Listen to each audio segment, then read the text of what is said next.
ನಮಸ್ತೆ ಮೇಡಮ್, ನನ್ನ ಹೆಸರು ಶಶಿಕುಮಾರ್ ಅಂತ, ಹ್ಯಾಂಡಿಕ್ಯಾಪ್ ನಾನು. ನನ್ನ ಮಗ ಇಲ್ಲೇ 10th UKG ಇಂದ 10th ಇಲ್ಲೇ ಓದಿರೋದು ಮೇಡಮ್. ಈಗ ಲಾಸ್ಟ್ 2 ಡೇಸ್ ಇದ್ದಂಗೆ ಅವ್ರಿಗೆ ಹಾಲ್ ಟಿಕೆಟ್ ಕೊಟ್ಬಿಟ್ಟು ಪ್ರೈವೇಟ್ ಅಂತ ಕೊಟ್ಟಿದ್ದಾರೆ ಮೇಡಮ್. ಇದ್ರ ಬಗ್ಗೆ ಏನು ಹೇಳೋದು ಮೇಡಮ್? ಅವ್ನು ಪ್ರೈವೇಟಲ್ಲಿ ಬಂದು ಅವ್ನೇನು ಕಟ್ಟಿದ್ದಾನೆ ಎಕ್ಸಾಮು.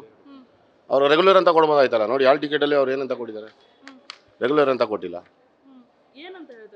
ಪ್ರೈವೇಟಲ್ಲಿ ಕಟ್ಸಿ ಅಂತ ಇದ್ದಾರೆ. ಯಾವ ಥರ ಪ್ರೈವೇಟಲ್ಲಿ ಕಟ್ಸೋದು ಮೇಡಮ್ ಅದನ್ನು? ಅವನು UKG ಇಂದ ಇಲ್ಲೇ ಓದಿರೋದು, ಈಗ ಪ್ರೈವೇಟ್ ಅಂತ ಇದ್ದಾರೆ. ನೋಡಿ, ಪ್ರೈವೇಟ್ ಅಂತ ಕೊಡಿದ್ದಾರೆ. ಇದಕ್ಕೆ ಯಾವ ಥರ ಸರ್ಕಾರ ಏನಂತ ಇದಕ್ಕೆ ಇದು ಕೊಡ್ತಾರೆ? ಮಧು ಬಂಗಾರಪ್ಪನವರು ಏನಂತ ಕೊಡ್ತಾರೆ, ಎಜುಕೇಷನ್ ಮಿನಿಸ್ಟರು? ಇದ್ರ ಬಗ್ಗೆ ಯಾರು ಎಚ್ಚೆತ್ಕೊಬೇಕು ಹೇಳಿ? 2 ಡೇಸ್ ಇದ್ದಂಗೆ ಕೊಟ್ಟಿದ್ದಾರೆ ಇದನ್ನು, ಹಾಲ್ ಟಿಕೆಟ್ನ. ಬೇರೆ ಸ್ಕೂಲಲ್ಲೆಲ್ಲ ಕೊಟ್ಟಿದ್ದಾರೆ ಆಲ್ರೆಡಿ. ಇವ್ರು ಬೇಕು ಅಂತ ಇನ್ನು 2 ಡೇಸ್ ಇದ್ದಂಗೆ ಹಾಲ್ ಟಿಕೆಟ್ ಇದು ಮಾಡಿದ್ದಾರೆ. ಏನು ಮಾಡೋಣ ಮೇಡಮ್ ಇದ್ರ ಬಗ್ಗೆ? ಅದು ಏನಂತ ಗೊತ್ತಿಲ್ಲ ಮೇಡಮ್. ಅವ್ನು ಓದಲ್ಲ ಬರೆಯಲ್ಲ ಅಂತಾರೆ. ಆದರೂ ಈಗ ಓದಿದ್ದಾನಲ್ಲ ಮೇಡಮ್, ಇಷ್ಟು ವರ್ಷ ಬಂದಿದ್ದಾನೆ. ಲಾಸ್ಟ್ ಇಯರ್ ಅವನು ಇದು SLC ಬೋರ್ಡ್ ಎಕ್ಸಾಮಲ್ಲಿ ಅವ್ರ ಹಣೆ ಬರ ಏನಾಗುತ್ತೆ ಅದು ಅಲ್ಲ, ಪಡ್ಕೊಂಡಿರ್ಬೋದೇನೋ. ಮತ್ತೆ ಅವ್ರು ಅವಾಗಿಂದ ಪಾಸ್ ಆಗಿ ಬಂದಿದ್ದಾನಲ್ಲ ಮೇಡಮ್, ಫುಲ್ ಅದ್ರ ಸರ್ಟಿಫಿಕೇಟ್ ಸಮೇತ ಇದೆ ನಮ್ಮ ಹತ್ರ, ಒಂದು ಮಾರ್ಕ್ಸ್ ಕಾರ್ಡ್ ಎಲ್ಲ. ಆದ್ರೆ ಈಗ ಪ್ರೈವೇಟ್ ಅಂತ ಕೊಟ್ಟಿದ್ದಾರೆ ಲಾಸ್ಟ್. ಏನು ಮಾಡೋಣ ಮೇಡಮ್ ಇದನ್ನ? ಇದ್ರ ಬಗ್ಗೆ ನೀವು, ಅವನು ಎಜುಕೇಷನ್ ಸರಿ ಇಲ್ಲ ಅಂತ ಇದ್ದಾರೆ ಮೇಡಮ್, ಪ್ರೈವೇಟ್ ಅಂತ ಕೊಡ್ತಾ ಇರೋದು ಅಂತ ಇದ್ದಾರೆ ಮೇಡಮ್. ಅದಕ್ಕೇನು ಮಾಡೋಣ ಮೇಡಮ್? ಅದು ಸರ್ಕಾರನೇ, TV ಮಾಧ್ಯಮದವರೇ ನಮ್ಗೆ ಇದಕ್ಕೆ ಉತ್ತರ ಕೊಡಿಸ್ಬೇಕು ಮೇಡಮ್. ಹೇಳಿ ಮೇಡಮ್, ಇವ್ರು ಯಾವ ಥರ ಟಾರ್ಗೆಟ್ ಮಾಡ್ತಾರೆ ಹೇಳಿ ಮೇಡಮ್ ಇದನ್ನ? ಈ ಅಕ್ಕಪಕ್ಕ ಇರೋರನ್ನ ವಿಚಾರಿಸಿದ್ರೆ ನಿನ್ನ ಹೆಸರು ಅಂದರೆ ಐ ಡೋಂಟ್ ನೋ ಕನ್ನಡ ಅಂತಾರೆ. ಇಲ್ಲಿ ಕಲ್ಕಡ ಅವರೇ ಜಾಸ್ತಿ ಇದ್ದಾರೆ. ಅವರೆಲ್ಲ ಯಾವ ಥರ ಪಾಸ್ ಆಗಿಬಿಟ್ರು?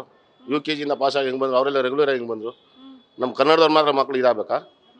ಯಾವ ಥರ ಮೇಡಮ್ ಇದಕ್ಕೆ ಆ್ಯಕ್ಷನ್ ಯಾರು ತೊಗೊಳ್ತಾರೆ ಹೇಳಿ? ಇವಾಗ ನಾಡಿದ್ದು ಎಕ್ಸಾಮ್ ಇದೆ, ಅವನು ಕುಣ್ಸೋಣ ಬೇಡ ಹೇಳಿ ಮೇಡಮ್? ಹೌದು, 2 ದಿನ ಇದೆ ಮೇಡಮ್. ಏನು ಇನ್ಫಾರ್ಮ್ ಕೊಟ್ಟಿಲ್ಲ. ಇವತ್ತೇ ಬಂದು ಕರ್ತಿದ್ವಿ ಮೇಡಮ್. ಇವತ್ತು ಬನ್ನಿ ಅಂತ ಮೆಸೇಜ್ ಕೊಟ್ಟು ಬಂದಿದ್ದೀವಿ ಮೇಡಮ್. ನೋಡಿದ್ರೆ ಅದರಲ್ಲಿ ಪ್ರೈವೇಟ್ ಅಂತ ಹಾಕಿದ್ದಾರೆ. ಡೈಲಿ ಅವ್ನಿಗೆ ಬೆಳಿಗ್ಗೆ ಮಾರ್ನಿಂಗು ಪ್ರೆಷರ್ ಕ್ಲಾಸ್ ಇದು ಡೈಲಿ ಬರ್ತಾ ಇದ್ದಾನೆ ಮೇಡಮ್. 7 to 8 ಇಂಚ್ ಅವ್ನಿಗೆ ಕೊಟ್ಟಿಲ್ಲ ಮೇಡಮ್, ಯಾರಿಗೂ ಕೊಟ್ಟಿಲ್ಲ ಮೇಡಮ್. ಅದು ನೀವು ಸರ್ಕಾರದವರು, ನೀವು ಮಾಧ್ಯಮದವ್ರು ನಮಗೆ ಇದನ್ನ ಕೊಡಿಸ್ಬೇಕು ಮೇಡಮ್. ನಾನೊಬ್ಬ ಅಂಗವಿಕಲ ಮೇಡಮ್. ಈ ಥರ ಯಾವುದೇ ಮಕ್ಕಳು ಆಗಲಿ ಈ ಥರ ಮಾಡಬೇಡಿ. ಈ ಪ್ರೈವೇಟ್ ಅನ್ನೋದನ್ನ ತೆಗೆದು ರೆಗ್ಯುಲರ್ ಅಂತ ಮಾಡಿಸ್ಕೊಡಿ. ಇನ್ನೂ ಅವ್ರಿಗೆ ಟೈಮ್ ಇದೆ. ಈ ಹಾಲ್ ಟಿಕೆಟ್ನ ಚೇಂಜ್ ಮಾಡ್ಬೋದು. ಸರ್ಕಾರದವ್ರು ಎಚ್ಚೆತ್ಕೊಂಡ್ರೆ ಇದಕ್ಕೆ ಗ್ಯಾರಂಟಿ ಮಾಡ್ಬೋದು ಇದನ್ನು. ಆರ್ ಶಶಿಕುಮಾರ್ ಅಂತ ಮೇಡಮ್. ನನ್ನ ಮಗ ಇದೇ ಕ್ಲಾಸಲ್ಲಿ ಇದೇ ಸ್ಕೂಲಲ್ಲಿ ಓದ್ತಾರೆ, ದೂರದ ಹೈಸ್ಕೂಲಲ್ಲೇ 10th ಎಕ್ಸಾಮ್. ನ್ಯೂಸ್ ಫಸ್ಟ್, ನಿರ್ಭೀತಿಯಿಂದ ನಿಮ್ಮ ಪರವಾಗಿ.